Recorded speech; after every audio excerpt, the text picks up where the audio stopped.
I'm Jamel Hill, and on the latest His and Hers podcast, award-winning writer and millennial culture critic Jamila Lemieux joins me to discuss the impact sports is having on the presidential election.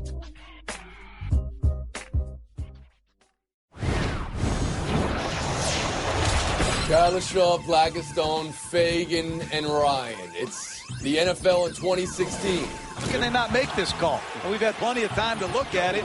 The kicker got roughed. He got hurt. And Syndergaard Cy Young finalist Umbridge. And Jerry's moving turn as a mannequin. We got it all. Let's go around the horn. You got an advertisement in there. It's Around the Horn, the show of competitive banter. Here's Tony Reale. Oh, boy, are they offside. Well, how can they not make this call? I went straight for the ball. I didn't go for the kicker. I slid for the ball. He should have not kicked it. Ridiculous. You're too good a player to act like an ass. Back to the snap. Delay of game. Oh, my goodness. Oh, boy. New theory. Ratings are down in the NFL because of whatever that was last night. This is the NFL's 2016 season in flagrante delicto, Tim Kalishaw. I ask you this. Who got what most wrong? Well, the officials got it blatantly wrong, and I don't know how they can't look at that and think that's not going to be a roughing the kicker call. If that's not, and it's just offsides, why don't people do that all the time? Why don't you just get a running start, sacrifice 5 yards, and go for the kicker's knees if there's no call there? I mean, that was a bad play. It was a dirty play by Richard Sherman. He wasn't trying to block the kick. I've never seen a guy try to block the kick with his back turned and then just sticking a hand out. He was going for the kicker. That's all he was doing. John Gruden said it right away. I don't know how they could look at it over and over and come to the conclusion that that is not a bad play and a play that needs to be out of the game. Kevin Blackistone? Yeah, I absolutely agree. I mean, generally when someone is blocking a kick, they look like Superman going through the air like that, not a barrel roll into the kicker. So that's problem number one, and while we're talking about this. Problem number two is that the officials obviously got it wrong, as Blandino came out and said afterwards. But you know what problem number three is? The fact that John Gruden, the fact that the official in the booth can make the call immediately, the fact that Blandino can make the call shortly thereafter, but we can't make the call and correct it in play during the game, and that affected the game. That potentially cost the Bills 3 points. That's why at the end of the game they're trying to get the ball into the end zone rather than kicking a field goal to potentially tie it up. So I think the league really has a problem here correcting this a day later and not on the spot when they could have done so. Kate Fagan.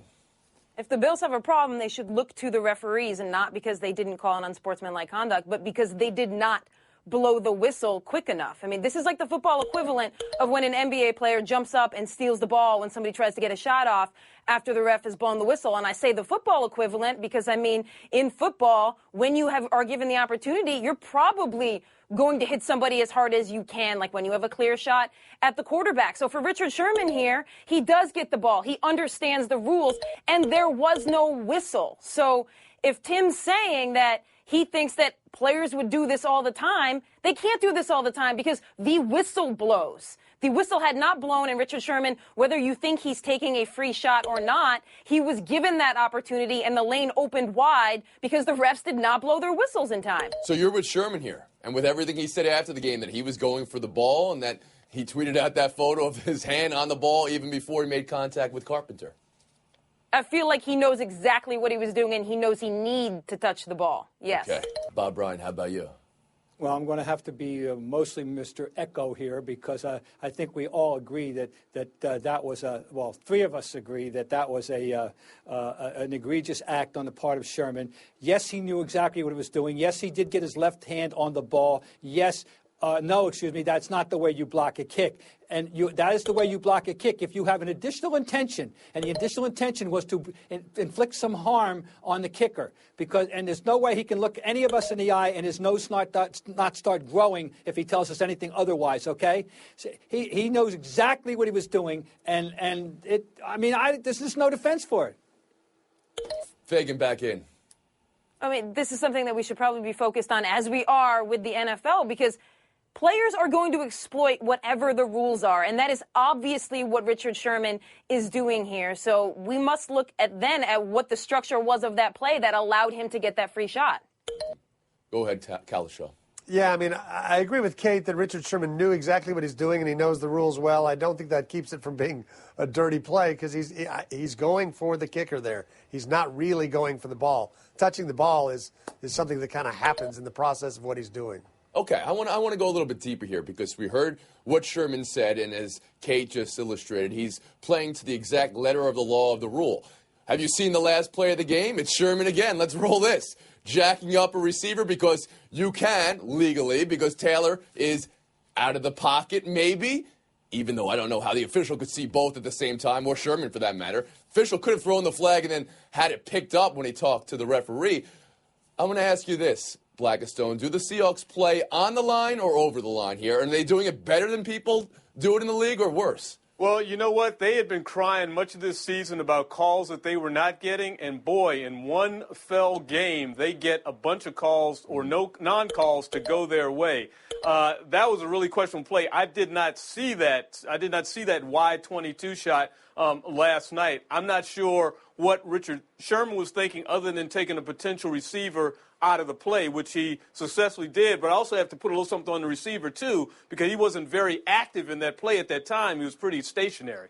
Certainly was active afterwards, asking right. the referee for a flag. Kalishaw on that particular play. Taylor, maybe out of the pocket. Everyone seems to say he is, but if you look at the video, it's a step to the left of the pocket at most. Yeah, I don't know how Richard Sherman could see that. That's completely on the other side of the field, and if you look at him in the last second or two before he hits the receiver, he's looking at the receiver. So how does he know just intuitively that maybe Taylor is out of the pocket? And I can't imagine what the official standing there, what his thoughts were. It looks like they got away with one. And to your question, I think Seattle under Carroll has always played just over the line. They're like the guy, a hockey player crossing the blue line where one skate's still on the blue line and everything else is over the line. That's how Seattle plays defense. Challenging the official to make a call in the toughest part of the game is what you're saying. Bob Ryan, your view of that last play? Well, if anyone knows about playing over the line, we people here in New England, so I applaud for a couple different reasons. Yeah. Richard Sherman is as bright as any player in the league. He obviously knows the rule. He made it clear immediately after the game that the rule was that if you're out of the pocket, there's no pass interference or defensive holding or whatever that we want to, any way of being a transgression. I think he knew exactly. Timmy, I think the guy's smart enough to know. I really do, and I have to give him credit. I think the problem here is the rule. The rule is very, very bad. I think that all our games are flawed. We all know that, and they all are subject to minute interpretation of adjudication about rules. And this rule has to be re-examined by the competition committee. That should not be allowed. What happened? But it appears to me it was legal. Fagan, after the horn. I don't think that the Seahawks play to the letter of the law. I think they actually force the referees to make calls, and I think that they've done that for years. I mean, we saw Oakland Raiders get the maximum number of penalties a couple of weeks ago as if it's a bad thing, as if they're undisciplined, whereas perhaps, as the Seahawks have often done, if you're getting a lot of penalties, there's probably a lot of penalties that you're committing that have been missed. And I think that the Seahawks have thrived on that for years now. Well, it makes sense, right? Especially when you're playing a game in the playoffs when it's won in your entire season. Do you really think the referees are going to throw a flag every other play for an entire 3-hour football game? They're just not. You're forcing them to make a call or to not make a call in this particular case. We've been Horn. We'll move on. NBA.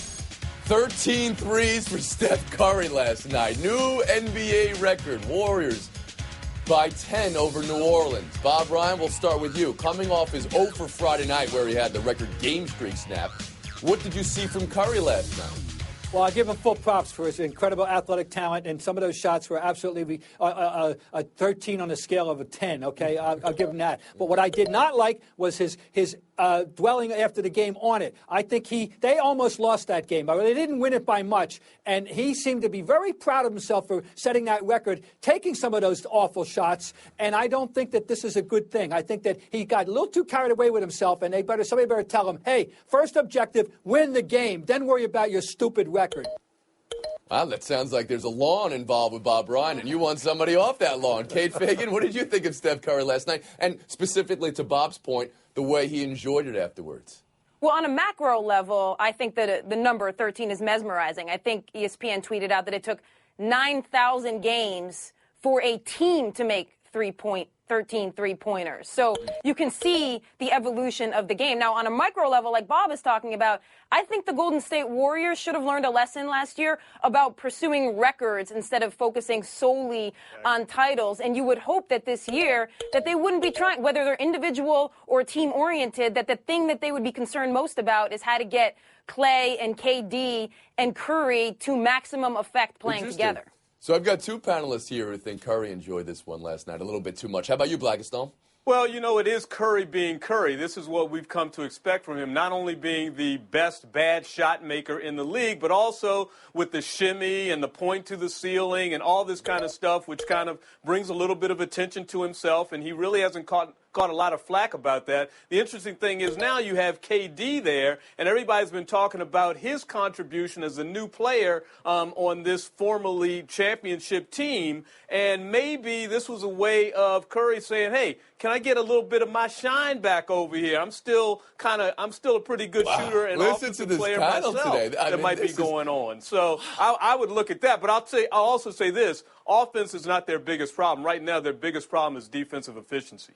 Okay. All right, Tim Kalisher, the voice of the youth of our nation. Were you all in favor of a little celebration from Curry last night? Good description there. Yes, I'm more with KB here. I'm glad to see Steph Curry being Steph Curry. My biggest worry in the Durant signing was we were going to miss the Steph Curry show, the best show in basketball, where he does things like this. And we're still not going to see it as often because Durant's going to need the ball a lot and Klay Thompson needs it some. I thought all last year when the Warriors were doing all these wonderful things and just running away with it, why don't they one night just let Steph try to score 100? He can probably do it if he wants to. I'm not sure if Mr. Ryan would like that, or Ms. Fagan. Kate, you seem to think that these personal accolades are not something they should be chasing this year. Well, I don't think we have any question that we know Steph Curry can light up a gym like that, just like we know KD can put up numbers, just like we know Clay can. That's not the question that's on the table here. It's how are they all going to look together going forward? Well, Bob had the point. You know, he set a record for 13 threes yesterday. He needed 9 to win the game over the Pelicans, which is big number there. Big numbers here. ABA edition of Around the Horn. Look at those scores. We're taking a break. Buy yourself next. I don't like mine as much. Hi, this is Reese Waters on the latest Off Center. Tom Arnold on what it's like to be in every black movie. Why the team you root for determines the person you are, kicking Uber game, and debunking the chicken stereotype. Buy or sell. Playoff ranking comes out in an hour. When it does, people won't be happy. Bobby Petrino says his Louisville Cardinals should have hung an 80 on Florida State. He wants to know why the margin of victory seems to matter even though they say it doesn't, and how strength of schedule gets applied because that was all over the place last week too. Tim, does Petrino have beef or sour grapes? He has a small beef in that, I hate the idea that they try to pretend margin of victory doesn't matter because, A, it has to matter. That is important, what a game looks like and how badly you beat somebody, or if you barely beat a team you're favored to beat by 35. That factors into it. The committee tries to pretend it doesn't, and I wish they'd get rid of that practice. Blackistone? Well, I don't eat meat on the hoof, but I do love vegetables and fruits, and this tastes like sour grapes to me because Bobby Petrino knew coming into this season, the way it was shaping up, on his schedule, he had one game. It was against Clemson, and they came up short in that game. So now he's got to sit back with one loss for the rest of the season and hope that one of the teams that's undefeated in front of him loses to move into that Final Four. Kate Fagan? Yeah, and he's also hanging out with a lot of other one-loss teams, and what they have to look at is the number crunch of the algorithm, whether it's an actual algorithm or the human brain algorithm processing all of this college football information. And guess what? In that, yes, things like margin of victory and strength of schedule are crucial factors. So he's right to a small degree. Oh, yeah, right. The margin of victory over Florida State was huge. Maybe it could have been bigger. He's specifically talking about Texas A&M last week, isn't he, Bob? How Texas A&M had lost to Alabama by a lot and how his Louisville Cardinals lost to Clemson by just the smallest of margins. Well, his logic is unassailable. Of course, point margin matters and has to matter. And Kevin's right, too. But he's not. I don't care. Sour grapes. He's stating an obvious fact of life for a school in his circumstance. We'll move on. Buy or sell 2. Was it this hit from Aaron Donald? or this hit from Mark Barron. It was one of them. We don't know which, but the Panthers, Ron Rivera, submitted to the league for explanation of why there wasn't a penalty. Here we go again on Hits to Cam. After that meeting Cam had with the commissioner last week. Kevin, buy or sell? I'm going to sell the meeting because it had absolutely no impact. The biggest impact was Mark Barron. That was not a tackle. He just bum rushed him and hit him in the head. That should have been a flag. If it had any impact at all, that meeting, that a flag would have been dropped. It hasn't happened. So you think the Barron hit is a flag? Because I heard Pereira say that wasn't an illegal hit in real time when he watched. Kate Fagan, how about you?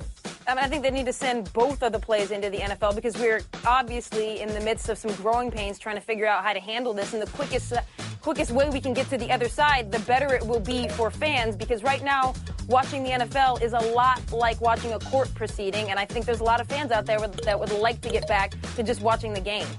I guess that's my question, and we'll go to you, Bob Ryan. Are there even answers to these questions? Because Rivera said it was tough, and at some point, is there diminishing returns to constantly asking the league office, why not this time?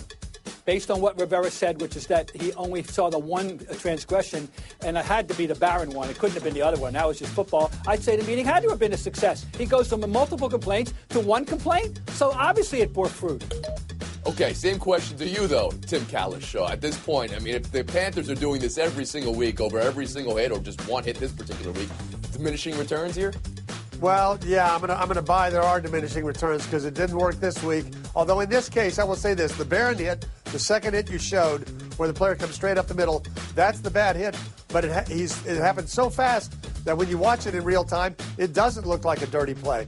But you slow it down and you realize he hits him helmet to helmet before he comes through with the forearm. But you can't tell that with the naked eye. That's just like everything else in football, right? The catch. When you slow it down, it looks different than when you see it in full speed. Absolutely. And that's why there aren't answers to these questions. We'll move on. Buy or sell 3. Did the Giants bench defensive back Eli Apple because his mother is critical of the team? He says his mom is not a distraction, and he was doing too much on that play right here and blew it. Kate, your view of this? I mean, I think being a professional athlete is in large part about processing all of these distractions, and I do think this was one of them. And then if you want to discuss whether or not Annie Apple should in the future remove herself from specific discussions of the Giants because of conflict of interest, maybe, but you can't go so far as to say that she is not merited in her own right to be a part of most NFL discussions. Bob Ryan, you agree with that? I thoroughly and totally disagree. This is a completely untenable situation that the Giants don't deserve much sympathy for the Josh Brown thing. But, oh, no, I'm asking, please, Mrs. Apple, retire yourself. Let your son play football. Don't get involved. Tim Kalishaw? I think the Giants just have to remove themselves and not worry about that. They've had so much trouble finding healthy defensive backs who are good the last few years that when they find them, they need to play them. Now, you saw some missed tackles and some poor plays. That's what he's getting benched for. Not things, I have to think that's why he's getting benched. Not things his mother's tweeting. Let's see if Kevin thinks that. Well, Annie Apple has been an activist with her blog and with the letter for a long time, involving her son in football. When she was at Ohio State and he was at Ohio State, she's the one who lobbied for pay for the families to go to big games and more benefits and welfare for the players. So she's been involved. Eli knows she's been involved, and I don't think that this is any different. This is not a distraction. I guess I want to go back to you real quick, Bob, before you get this lightning bolt, because you and Kalish are going home here. The idea is that she was hired to bring her perspective to this all, and you're thinking she should not take that job because her son I think it's a terrible idea to put that kind of pressure on any player. To me, it's a no-brainer. No, she should not be involved. Period. End of story. That's the last word. Timmy, Bob, Bolton, Kevin, Kate, showdown next. College football lives here.